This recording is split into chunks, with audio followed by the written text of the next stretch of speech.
जय स्वामिनारायण। संकट कटे मिटे सब पीरा, जो सुमरे हनुमंत बलवीरा। એવું કહેવાય છે કે હનુમાનજી મહારાજ અતુલિત બલધામના અધિપતિ છે।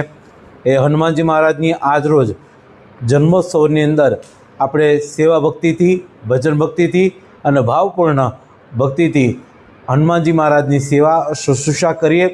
હનુમાનજીને આજે રોજ મનાવી અને દાદાને સૌને પ્રાર્થના કરીએ કે દાદા અમારા પર આવનાર સંકટો, કષ્ટો એને મિટાવજો।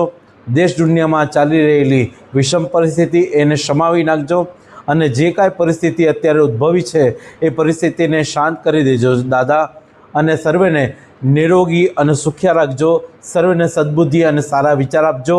જેમ તમે અતુલિત બલધામના અધિપતિ છો એ તમારું નામ સાર્થક કરજો દાદા। એવી રીતે શક્તિ અને ભક્તિ આપજો કે સર્વના જીવનની અંદર સુખ, શાંતિ અને સમૃદ્ધિ રહે। જય સ્વામિનારાયણ।